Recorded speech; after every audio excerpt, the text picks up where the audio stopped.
அனைவருக்கும் வணக்கம். இந்த காணொலியில் என்ன பார்க்க போகிறோன்னா, காஃபி, கேஃபீன் அது எப்படி இதயம் அப்புறம் இரத்த நாளங்களை பாதிக்கிறது. அது இப்போது ஜூலை 20 2026 சர்க்குலேஷன் அப்படின்ற ஒரு மெடிக்கல் ஜேர்னல். அது என்னென்னா அமெரிக்க இதய சங்கத்தோட வெளியீடு.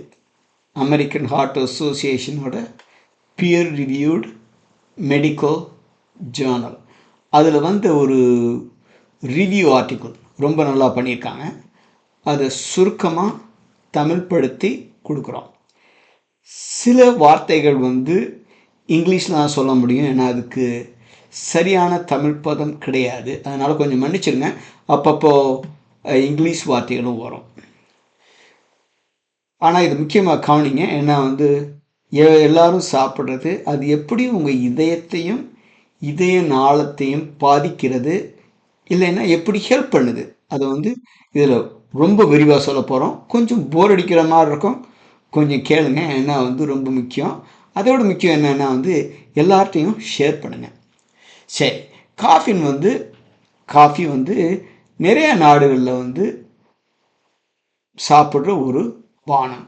இதோட பயன்பாடு 2700 வருஷம்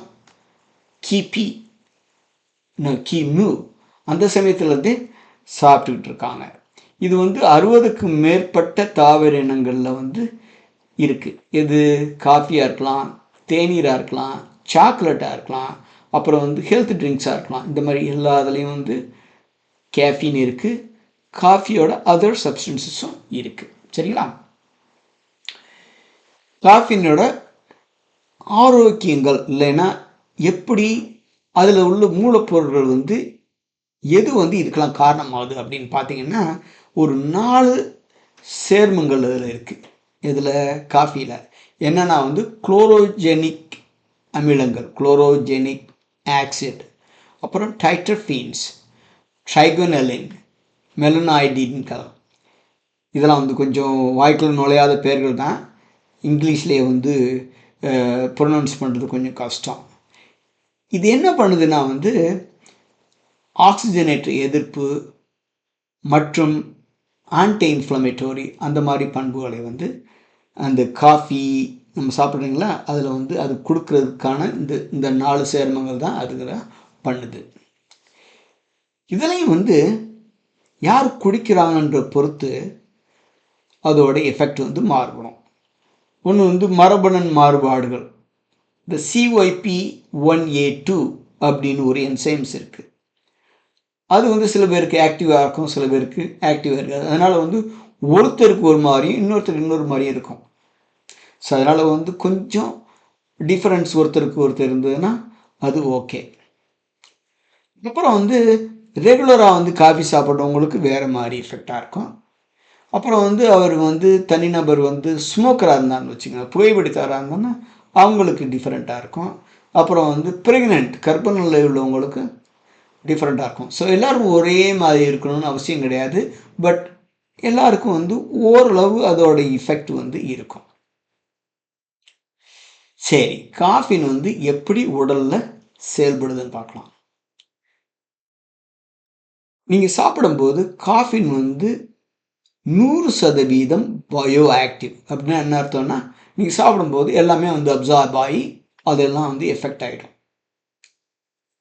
அது 1 மணி நேரத்துக்குள்ளே நீங்கள் சாப்பிடும்போது குடலுக்குள்ளே போய் உங்கள் ரத்தத்துக்குள்ளே போயிடும் 1 மணி நேரத்துக்குள்ளே. இது இன்னொன்று என்னென்னா இந்த கேஃபீன் இல்லைன்னா இந்த காஃபியோட substances blood brain barrier, placental barrier இருக்குது, ரத்த மூளை நஞ்சு கொடி தடைகள், அதையெல்லாம் கடந்து போயிடும். இப்போது ப்ரெக்னென்ட் கர்ப்பகால மகளிர் சாப்பிட்டாங்கன்னா அவங்களுக்கு மாத்திரம் போகாது, குழந்தைக்கும் போகும். உங்கள் உடலுக்கு மாத்திரம் போகாது, உங்கள் பிரெயினுக்கு போகும் அப்படின்னு அர்த்தம். சரி, எவ்வளவு பிரெயினுக்கு போகும்னு பார்த்தீங்கன்னா 80%. இப்போ 100% ரத்தத்தில் இருந்ததுன்னா அதில் 80% மூளைக்கு போயிடும். சரி, எவ்வளோ நேரம் உடலில் இருக்குன்னு பார்த்தீங்கன்னா 4.5 மணி நேரம் வந்து 4லேருந்து 5 மணி வரைக்கும் அது இருக்கும். ஸோ இப்போ காலையில் 7 மணிக்கு சாப்பிட்டீங்கன்னா 12 மணி வரைக்கும் இருக்கிறதுக்கு உடலில் இருக்கிறதுக்கு சான்சஸ் அதிகம். சரி, இந்த காஃபின் சாப்பிடும் போது அதில் உள்ள 4 சேர்மங்கள் இருக்குன்னு பார்த்தோம். இதெல்லாம் என்ன ஆகுதுன்னா வந்து கல்லீரலில் போகும். முதல்ல வந்து குடலில் உறிஞ்சி கல்லீரலில் போய் அங்கே மெட்டபாலைஸ் ஆகும். அது தமிழில் வளர்சிதை மாற்றம்னு சொல்கிறாங்க. மெட்டபாலிசம் தான் பெட்டராக இருக்கும்னு நினைக்கிறேன். அது பண்ணும்போது அதிலிருந்து ஒரு 3 பொருட்கள் வரும். அது பாரசாந்தின், தியோப்ரோமின், தியோஃபிலின். இந்த பாரசாந்தின் தான் 80%, தியோப்ரோமின் 11%, தியோஃபிலின் வந்து 4%. அந்த மெட்டபாலிசம் ஆகும்போது அந்த தனிநபர் வந்து புகைப்போராக இருந்தேன்னா அவ வந்து என்ன ஆகும்னா வந்து சீக்கிரமாகி காஃபின் வந்து இப்போ 4 to 5 மணி நேரம் உடலில் இருக்குன்னு சொன்னீங்கன்னா அது வந்து கம்மியாகும். அதே கர்ப்பிணிகளாக இருந்தால் அவங்களுக்கு வந்து ஸ்லோவாகும். அதனால் வந்து 4 to 5 மணி வரைக்கும் இல்லாமல் அவங்களுக்கு 6லேருந்து 7 மணி வரைக்கும் இருக்கலாம். அதனால் வந்து அவங்க அடிக்கடி காஃபி குடிக்கக்கூடாது. இன்னொன்று வந்து ரொம்ப அதிகமாக சாப்பிட்டீங்கன்னா அந்த காஃபின் வந்து 0 ஆர்டர் கைனடிக்ஸ் அப்படின்னு ஒன்று பயன்படுத்தும். அதாவது ரொம்ப நேரம் ஆகும் உங்கள் உடலிலிருந்து வெளியேற. அதனால் வந்து ரொம்ப அதிகமாகவும் குடிக்கக்கூடாது. சரி, எப்படி காஃபின் வந்து அதோட விளைவுகளை உடலுக்கு தெரிவிக்குது அப்படின்னா ஒரு 4 நிறைய மூலமாக பண்ணுது. அதில் 4 பற்றி பேச போகிறோம். சுருக்கமாக பேசிடுறேன். அடுத்து வந்து இம்பார்ட்டன்ட் டாபிக் போயிடலாம். அடினோசின் ஆன்டகானிசம் சொல்லுவாங்க. அடினோசின் ஏற்பி எதிர்ப்பு. அதுதான் வந்து விழிப்புணர்வு, அப்புறம் எச்சரிக்கை, அந்த மாதிரி ஒரு அலர்ட்னஸ் அது வந்து பயன்படுத்துது. இன்னொன்று வந்து பாஸ்போடைஎஸ்டரேஸ் இன்ஹிபிஷனில் பாஸ்போடைஎஸ்டரேஸ் தடுப்பு, அது சிஏஎம்பி சமீட்சையை மேம்படுத்துகிறது.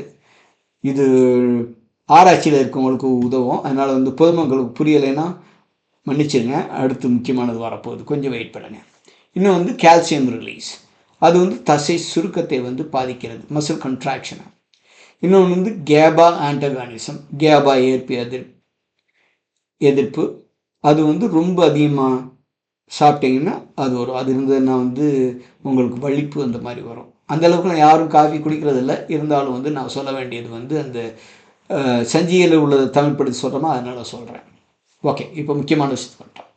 எப்படி காஃபி வந்து இதய நாளங்களை பாதிக்கிறது?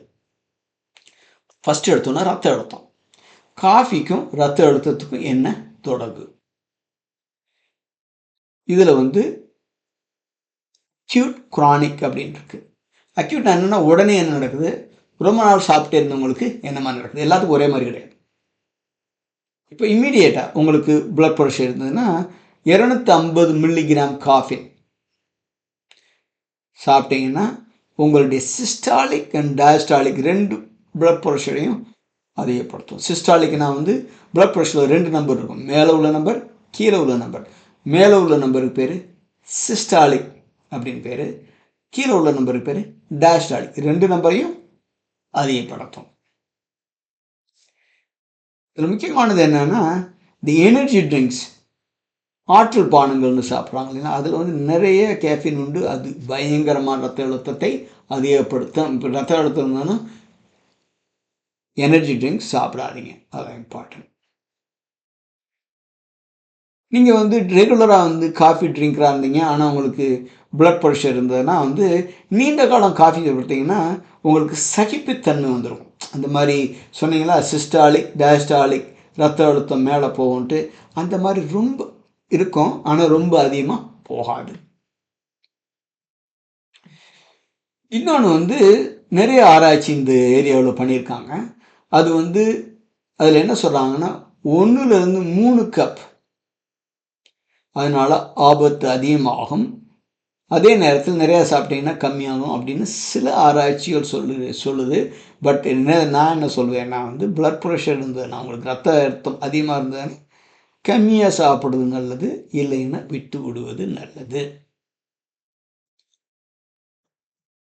டெய்லி சாப்பிட்டீங்கன்னா அது முன்னாடி சொன்ன மாதிரி உங்களுக்கு சகிப்புத்தன்மை டாலரன்ஸ் டெவலப் பண்ணிடும். அதனால் அதோட எஃபெக்ட் வந்து அதிகமாக இருக்காது. இன்னொன்று கிரீன் டீ. கிரீன் டீ வந்து இரத்த அழுத்தத்தை குறைப்பதாக சில ஆய்வுகளில் தெரிகிறது. அது ஏன்னா வந்து முன்னாடி சொன்ன மாதிரி இந்த காஃபிலே வந்து குளோரோஜெனிக் ஆசிட் அது வந்து லோவர் இது இரத்த அழுத்தத்தை வந்து கம்மி பண்ணும். உடற்பயிற்சிக்கு முன்னாடி காஃபி சாப்பிட்றது நல்லது கிடையாது. ஏன்னா வந்து இரத்த அழுத்தத்தை மிகவும் உயர்த்தும். ஏன்னா எக்ஸசைஸ் பண்ணும்போதே உங்களுக்கு இரத்த அழுத்தம் அதிகமாகும், பிளட் ப்ரெஷர் அதிகமாகும். அதுக்கு முன்னாடி காஃபி சாப்பிட்டீங்கன்னா இன்னும் அதிகமாக ஆகும். ரெண்டாவது வந்து நீரிழிவு நோய். நீரிழிவு நோயில் வந்து கொஞ்சம் டிஃப்ரெண்ட். ரெகுலராக காஃபி சாப்பிட்டீங்கன்னா நீரிழிவு நோய் இந்த இரண்டாவது வகை நீரிழிவு நோய் வந்து குறைந்த ஆபத்து, அதோட ஆபத்து வந்து குறையும். எவ்வளோ குறையும்னு பார்த்தீங்கன்னா 3லேருந்து 5 கப் டெய்லி சாப்பிட்டீங்கன்னா நீரிழிவு நோய் 20% குறைகிறது. 5 கப் ஒரு நாளைக்கு சாப்பிட்டீங்கன்னா 30% குறைகிறது. இங்கே நீரிழிவு நோயில் இது காஃபி சாப்பிட்றது வந்து நல்லது. இது வந்து காஃபி கேஃபீன்னாலையா, காஃபியில் வந்து கேஃபீன் இருக்குது அதனாலையா இல்லை மற்ற சேர்மங்களாலையா அப்படின்னு பார்க்குறதுக்கு இந்த டீகேஃபினேட்டட் காஃபி அதுக்கும் இதே மாதிரியான நன்மைகள் கிடைக்குது. அதனால் வந்து இந்த பெனிஃபிட் வந்து கேஃபின்னால கிடையாது, காஃபி சாப்பிட்றதுனாலேயே இருக்குது. இது ஏன் அப்படின்னா இதுலேயும் வந்து நிறைய ஆராய்ச்சி பண்ணியிருக்காங்க. இதில் என்ன சொல்கிறாங்கன்னா வந்து ஒன்று வந்து இது வந்து இன்சுலினோட உணர்வு திறனை வந்து தற்காலிகமாக இம்ப்ரூவ் பண்ணும். இன்சுலின் சென்சிட்டிவிட்டியை இம்ப்ரூவ் பண்ணுது. அது ஒன்று முக்கியமானது. நீண்ட கால ஆய்வுகள்னா வந்து அது வந்து டைரெக்டாக குளுக்கோஸ் மெட்டபாலிசத்தையே வந்து ஹெல்ப் பண்ணுது அப்படின்னு சொல்கிறாங்க. ஒட்டுமொத்தமாக வந்து இது வந்து நீரிழிவு நோய்க்கு பயனுள்ளதாக இருக்கிறது. இன்னொன்று வந்து குளோரோஜெனிக் அமிலம்னு சொன்னீங்கன்னா அதுவும் வந்து குளுக்கோஸ் வளர்ச்சிதை மாற்றத்துக்கு வந்து பயன்படுத்து. அதோட மெக்னீசியம், குரோமியம் அதுவும் வந்து அந்த இன்சுலின் சென்சிட்டிவிட்டி, இன்சுலின் உணர்திறனுக்கு வந்து ஹெல்ப் பண்ணுதுன்னு சொல்கிறாங்க. அடுத்து வந்து கொழுப்புகள். காஃபியில் வந்து கேஃபெஸ்டால் அப்படின்னு ஒன்று இருக்குது. அது வந்து உங்கள் ரத்த அழுத்தத்தில் உள்ள கொலஸ்ட்ராலை வந்து உயர்த்துகிறது. அது எதில் இருக்குன்னா வந்து எல்லா காஃபியிலும் இருக்கிறது கிடையாது. French press, Greek, Turkey coffee, Scandinavian coffee, Scandinavian boiled coffee இதிலெல்லாம் வந்து அந்த இது இருக்குது. நம்ம ஊரில் வந்து அது தேவையில்லை, இருந்தாலும் நான் சொல்லலாம். எஸ்ப்ரெஸோ, மோக்கா அதில் வந்து இதில் குறைந்த அளவு தான், கொலஸ்ட்ரால் வந்து கம்மியானது தான். வடிகட்டப்பட்ட காஃபி இல்லைன்னா வந்து இன்ஸ்டன்ட் காஃபி அதுலெல்லாம் இது இல்லை. நீங்கள் வந்து ஃபில்டர்ட் காஃபி இல்லைன்னா இன்ஸ்டன்ட் காஃபி சாப்பிடுவர்களாக இருந்தால் இதை பற்றி கவலைப்பட தேவையில்லை. யாருக்கு கவலைப்படணும்? வடிகட்டால் அன்ஃபில்டர்ட் காஃபி சாப்பிட்றவங்களுக்கு கொலஸ்ட்ரால் அதிகமாகும் ஆபத்து உள்ளது. அப்புறம் அடுத்தது வந்து ஏட்ரியல் ஃபிப்ரிலேஷன். அதுக்கு தமிழ் பதம் கிடையாது. ஏட்ரியல் ஃபிப்ரிலேஷன் வந்து வயசு ஆக ஆக வந்து ரொம்ப அதிகமான பேருக்கு இருக்கும். அதில் ஏகப்பட்ட கொஸ்டின் உண்டு. என்ன கொஸ்டின்னா வந்து காஃபி சாப்பிடலாமா சாப்பிடக்கூடாதா, காஃபி சாப்பிட்டா வந்து ஏட்ரியல் ஃபிப்ரிலேஷன் அதிகமாகுமா அப்படின்றது மாதிரி. சரி, இதுவரையில் உள்ள ஆராய்ச்சி என்ன சொல்லுதுன்னா வந்து மிதமான உட்கொள்ளல். மிதமான உட்கொள்ளல் என்ன? வாரத்துக்கு வந்து 1லேருந்து 7 முறை இல்லைன்னா 1லேருந்து 3 கப் ஒரு நாளைக்கு அவங்களுக்கு ஒன்று வந்து குறைந்த ஆபத்து, இல்லைன்னா ஆபத்தே கிடையாது. அதான் வந்து ஆராய்ச்சியோட கண்டுபிடிப்பு. இன்னொன்று வந்து ஏட்ரியல் ஃபிப்ரிலேஷன் நோயாளிகளில் வந்து காஃபி டெய்லி சாப்பிட்டா உங்களுக்கு ஏட்ரியல் ஃபிப்ரிலேஷன் வர்றது வந்து 39% குறைவாகிறது அப்படின்னு ஆராய்ச்சி தெரிவிக்கிறது. கிரீன் டீ அவங்களுக்கும் அவங்க சாப்பிட்றவங்களுக்கும் ஏட்ரியல் ஃபிப்ரிலேஷனோட வாய்ப்புகள் வந்து கம்மி.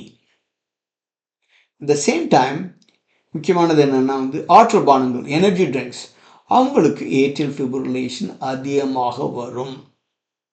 அதனால வந்து நம்ம இப்போ பேசுகிறதெல்லாம் வந்து ரெகுலர் காஃபியை தான் பேசுகிறோம். எனர்ஜி ட்ரிங்க்ஸ் வந்து ஏட்ரியல் ஃபிப்ரிலேஷனை அதிகப்படுத்தும். இன்னொன்று வந்து வென்ட்ரிகுலர் ஃபிப்ரிலேஷன், வென்ட்ரிகுலர் டேக்கிகார்டியா. இந்த காஃபி வந்து வென்ட்ரிகுலர் டேக்கிகார்டியா இல்லைன்னா வென்ட்ரிகுலர் ஃபிப்ரிலேஷன் காஸ் பண்ணுதா இல்லையா? கேஃபினேட்டட் காஃபி அதுக்கும் வென்ட்ரிகுலர் டேக்கிகார்டியாவுக்கும் உள்ள உறவு பார்த்தீங்கன்னா அது குறைந்த ஆபத்து. அப்படி சாப்பிட்றதுனால இது வர்றது கிடையாது. மிகவும் அதிகமான காஃபி அப்படின்னா என்ன அர்த்தம்னா வந்து 10 மடங்கு அதிகமான, மோர் தென் 10 கப்பு ஒரு நாளைக்கு, அவங்களுக்கு வென்ட்ரிகுலர் ஃபிப்ரிலேஷன்ஸ் சடனாக கார்டியாக் அரெஸ்டே நடந்து மரணத்தையும் ஏற்படுத்தலாம். அதனால் வந்து மிதமான காஃபி சாப்பிட்டீங்கன்னா உங்களுக்கு நல்லது, அதிகமாக சாப்பிட்டீங்கன்னா நல்லது கிடையாது.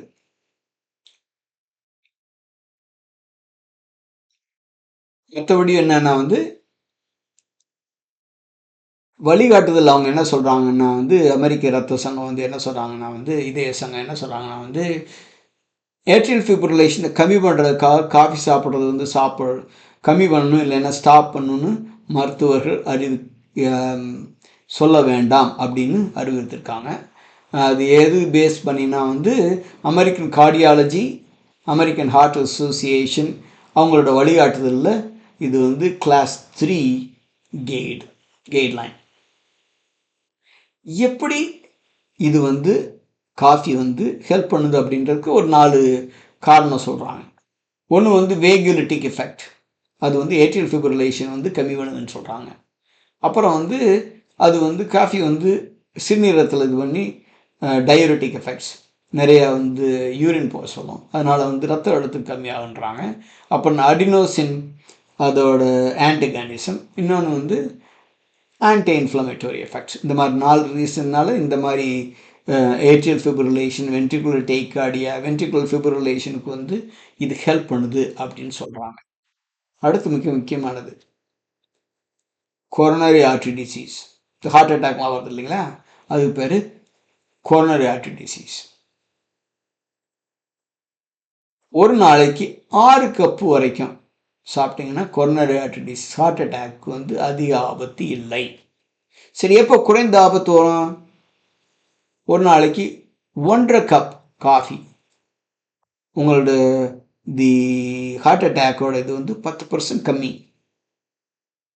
மிதமான காஃபி அப்படின்னு என்ன, 3 கப் ஒரு நாளைக்கு, அவங்களுக்கும் 10% கம்மி. காஃபி சாப்பிட்றதுனால ஹார்ட் அட்டாக் கம்மியாகுது. யுனைடெட் கிங்டம், இங்கிலாண்டில் வந்து பயோ பேங்க்னு வச்சுருக்காங்க. அவங்க என்ன சொல்கிறாங்கன்னா அவங்களோட டேட்டா பிரகாரம் வந்து ஒரு நாளைக்கு 5 கப் வரைக்கும் சாப்பிட்டீங்கன்னா உங்களுக்கு குறைந்த ஆபத்து. மிகவும் குறைந்த ஆபத்து யாருக்குன்னா வந்து 2லேருந்து 3 கப் டெய்லி சாப்பிட்றவங்களுக்கு. இது கேஃபினேட்டட் காஃபிக்கும் உண்டு, டீகேஃபினேட்டட் காஃபி சாப்பிட்றவங்களுக்கும் அதே தான், சேம் தான். சரி, முந்தைய மாறுபடு ஆல்ரெடி ஹார்ட் அட்டாக் வந்தவங்களுக்கு அவங்களுக்கு எதுவும் பிரச்சனை இருக்கா அப்படின்னா, காஃபி சாப்பிட்றதுனால இந்த கொரோனரி ஆர்டரி டிசீஸ்க்கும் முன்னாடி இருந்தாலும் பாதிப்பு இல்லை அப்படின்றது தான் வந்து தற்போதைய ஆராய்ச்சியிலிருந்து நமக்கு தெரியக்கூடிய தகவல் இந்த பர்டிகுலர் ஆர்டிக்கிள் இருந்து. இன்னொன்று வந்து ஹார்ட் ஃபெயிலியர். இதில் வந்து ஒரு டிஃபரன்ஸ் சொல்லி ஆகணும். ஹார்ட் ஃபெயிலியர்ன்றது வேற, கார்டியாக் அரெஸ்ட்னு வேற. கார்டியாக் அரெஸ்ட் வந்து பேசிக்கலி இறக்குற தருவாயில் இருக்குது. ஹார்ட் ஃபெயிலியர்னால் வந்து ஹார்ட் ஃபங்க்ஷன் ஆகும், நல்லா ஃபங்க்ஷன் ஆகிறது கிடையாது. அது இப்போ தான் ஹார்ட் ஃபெயிலியர் அப்படின்னு பேர். ஸோ காஃபி வந்து ஹார்ட் ஃபெயிலியர் பேஷண்ட் சாப்பிடலாமா இல்லையா? காஃபி வந்து ஒரு கேஃபீன், அது வந்து வாஸ்குலர் அந்த அது பேர் என்னது, அந்த இரத்த நாளங்களுடைய கன்ட்ராக்ஷன், அப்புறம் வந்து ஐனோட்ரோப்பினா வந்து எப்படி ஹார்ட் பம்ப் பண்ணுது, அது வந்து எப்படி பாதிக்குது அப்படின்றத பற்றி பார்க்க போகிறோம். பெரும்பாலான ஆராய்ச்சி முடிவுகள் வந்து ஊகமானவை. ஒரு சரியான ஆய்வுகள் இதுவரைக்கும் செய்யப்படவில்லை. அதுதான் நமக்கு வந்து கிடைக்கிற இன்ஃபர்மேஷன். நிறைய கூட்டு ஆய்வுகள் என்ன சொல்றேன்னா, மிதமான குறைந்த அளவு காஃபி சாப்பிட்டீங்கன்னா ஆபத்து அதிகம் இல்லை அப்படின்னு சொல்றாங்க. 4 கப் ஒரு நாளைக்கு காஃபி சாப்பிட்டீங்கன்னா மிக குறைந்த ஆபத்துன்னு சொல்றாங்க. அதே சமயத்தில் வந்து அதிக அளவு காஃபி அப்படின்னா 4 கப்புக்கு மேலே ஒரு நாளைக்கு சாப்பிட்டீங்கன்னா அந்த ஹார்ட் ஃபெயிலியர், இதய செயலிழப்பு வந்து இன்னும் மோசமடையும்.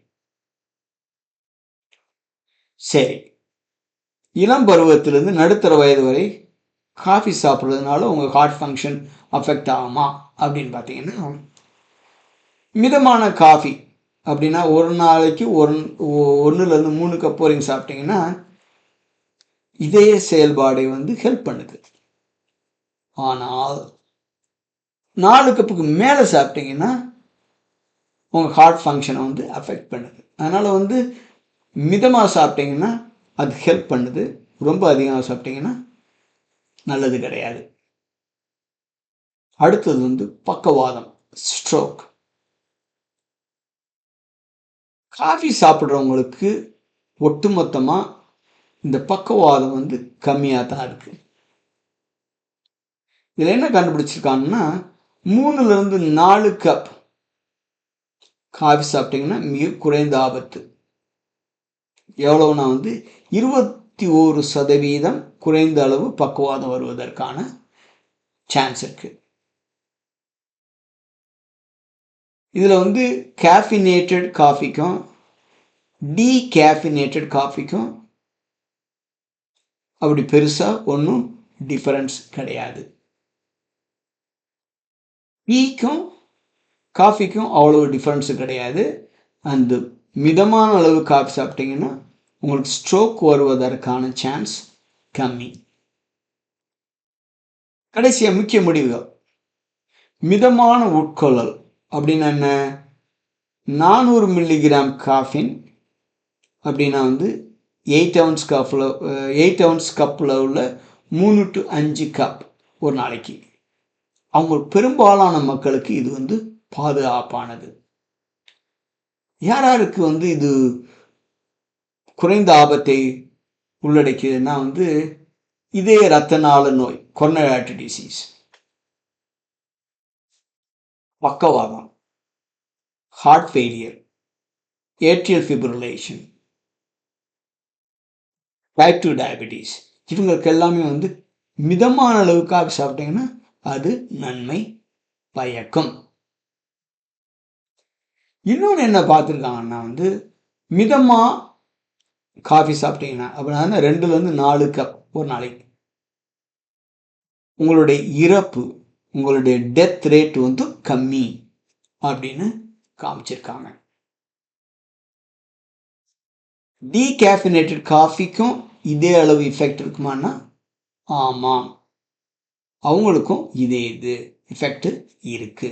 அதனால வந்து கேஃபின்னால இது கிடையாது மட்டுமே அது காரணம் கிடையாது. மற்ற பொருட்கள் சொன்னேன் இல்லைங்களா, ஒரு 4-5 சேர்மங்கள், அதனாலையும் இந்த மாதிரியான நன்மைகள் கிடைக்கின்றன அப்படின்னு இந்த அறிக்கை சொல்லுது. இதில் சில தனிநபர் மாறுபாடு இருக்கும். முன்னாடி சொல்கிற மாதிரி அந்த காஃபி வந்து CYP 1A2 அப்படின்ற கல்லீரல் உள்ள ஒரு என்சைம்னால மெட்டபலைஸ் ஆகுது. அதில் எதுவும் மாறுபாடு இருந்ததுன்னா ஒருத்தருக்கு இன்னொருத்தருக்கு மாறுபாடு இருக்கும். அது ரொம்ப காமன்லாம் கிடையாது. இன்னொன்று வந்து காஃபி சாப்பிடும்போது அதிக அளவு சர்க்கரை, சிரப்ஸ், அப்புறம் பால் பொருட்கள் இதெல்லாம் பண்ணும்போது அது வந்து நீங்கள் சாப்பிட்றதோட கேலரியை இன்க்ரீஸ் பண்ணிடும். இதை ஆட் பண்ணுறதுனால நிறைய ஆரோக்கிய நன்மைகள் இப்போ பேசணும் இல்லைங்களா, அது எல்லாமே இல்லாமையும் போயிடும்.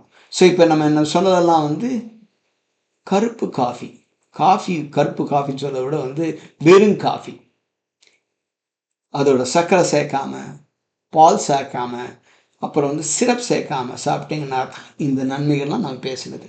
இதெல்லாம் சேர்த்தீங்கன்னா அந்த நன்மைகள் வருமா வராதா? இந்த ஆர்டிக்கிள் என்ன சொல்லுதுன்னா, அந்த நன்மைகள் வராமல் இருப்பதற்கு சான்ஸ் அதிகம் அப்படின்னு நான் சொல்றாங்க. இன்னொன்று என்னன்னா, எல்லா கேஃபீனும் வந்து சமமானது கிடையாது. இந்த இயற்கை மூலங்களில் உள்ள காஃபி தான் நம்ம இப்போ சொன்ன எல்லா நன்மைகளும் வந்து நமக்கு பயன்படும். இப்போ சிந்தட்டிக் செயற்கையாக கேஃபீன் பண்ணி அதில் பானங்கள் இருந்ததுன்னா அது நல்லது கிடையாது. அடுத்து வந்து ஆற்றல் பானங்கள், எனர்ஜி ட்ரிங்க்ஸ். இதில் நிறைய ஆராய்ச்சி இல்லாட்டாலும் அது இதுவரைக்கும் இருந்த ஆராய்ச்சியில் வந்து உடலுக்கு தீமை விளைவிக்கும் அப்படின்றது தான் இதுவரைக்கும் உள்ள ஆராய்ச்சியில் வந்து நமக்கு தெரிகிறது. சரி, நடைமுறை பரிந்துரைகள் என்னென்னா, பொதுமக்களுக்கு மிதமான காஃபி உட்கொள்ளல் வந்து ஆரோக்கியமான வாழ்க்கை முறையின் ஒரு பகுதியாக இருக்கலாம். அதிகப்படியான சர்க்கரை மற்றும் கிரீம் சேர்ப்புகளை தவிர்க்கவும். ஸோ வடிகட்டப்பட்ட ஃபில்டர்ட் காஃபி மாத்திரம் சாப்பிடுங்க, அன்ஃபில்டர்ட் காஃபி சாப்பிட வேண்டாம். எனர்ஜி ட்ரிங்க்ஸ், ஆற்றல் பானங்கள் சாப்பிடுவதை தவிருங்கள். ஹெல்த் கேர் ஒர்க்கர்ஸ்க்கு வந்து மீனிங் டாக்டர்ஸ், இந்த கேஃபின் பரிந்துரை வந்து நோயாளிகளுக்கு வந்து ஒவ்வொருத்தருக்கும் மாறும். ஸோ அவங்களுக்கு என்ன தேவையோ அதுக்கேற்றது மாதிரி நீங்கள் அட்வைஸ் பண்ணணும். எல்லாருக்கும் ஒரே மாதிரி பிளாங்கெட்டை சாப்பிடக்கூடாது அப்படின்னு சொல்ல முடியாது. இன்னொன்று வந்து ஏட்ரியல் ஃபிப்ரிலேஷன் ஆபத்தை குறைக்கிறதுக்கு காஃபி சாப்பிடக்கூடாது அப்படின்றது வந்து ரெக்கமெண்டேஷன் தேவையில்லை அப்படின்னு அமெரிக்கன் ஹார்ட் அசோசியேஷன் சொல்லிடுச்சு. பேஷண்ட்ஸ்க்கு என்ன சொல்லுதுன்னா வந்து, நம்பர் 1 வந்து டாக்டர் பாருங்கள். 2வது வந்து நீங்கள் சாப்பிட்றதுக்கு முன்னாடி அது அந்த இன்க்ரீடியன்ட்ஸ் படித்து பாருங்கள். அதில் காஃபி எவ்வளோ இருக்குது, வேறு என்னென்ன இருக்குது அப்படின்னு. அதுக்கேற்றது மாதிரி நீங்கள் டிசைட் பண்ணுங்கள். அப்புறம் வந்து நீங்கள் கண்டினியூஸாக சாப்பிட்டீங்கன்னா, டெய்லி சாப்பிட்டீங்கன்னா உங்களுக்கு சகிப்புத்தன்மை, டாலரன்ஸ் டெவலப் பண்ணும். அதையும் வந்து ஞாபகமாக வச்சுக்கோங்க. இந்த ஆராய்ச்சியெல்லாம் எதுன்னா வந்து இதுவரைக்கும் வெளியிடப்பட்ட ஆராய்ச்சியிலிருந்து எடுக்கப்பட்ட முடிவுகளை வந்து அவங்க நமக்கு கொடுத்துருக்காங்க. நம்ம சொன்ன மாதிரி மிதமான காஃபி சாப்பிட்றது வந்து உடல் நலத்திற்கு நல்லது, பொதுவாக எல்லாருக்கும். கரெக்டுங்களா? சில பேருக்கு வந்து சில பிரச்சனைகள் இருந்ததுன்னா நீங்கள் வந்து அவாய்ட் பண்ணணும், அதை தவிர்க்கணும். இல்லைன்னா வந்து எல்லாருக்குமே வந்து அதிக நன்மைகள் கொடுக்கறது அப்படின்றதான் இது வரைக்கும் நம்ம கண்டுபிடிச்சது. அதுலேயும் வந்து இந்த காஃபி இயற்கையாக இருந்ததுனா தான் இது பொருந்தும். செயற்கை கேஃபீனில் வந்து இது பொருந்தாது. இன்னொன்று வந்து இந்த எனர்ஜி ட்ரிங்க்ஸில் கேஃபீன் இருக்குது. அது வந்து இதுவரைக்கும் தெரிஞ்ச ஆராய்ச்சி முடிவுகளின் பிரகாரம் வந்து அது உடலுக்கு தீங்கு விளைவிக்கும். இந்த காணொலியை இதுவரை பார்த்ததற்கு நன்றி. எல்லாருக்கும் தயவு செய்து பரப்புங்க. ஏன்னா இப்போ தான் ஜூலை 20, 2026 தான் வந்தது. வேறு யாரும் போட்டுக்க மாட்டாங்கன்னு நினைக்கிறேன். இந்த செய்திகள் வந்து மக்களுக்கு போய் சேரணும். அதுதான் எங்களோட முக்கியமான நோக்கம். நன்றி. மீண்டும் அடுத்த காணொலியில் காண்போம்.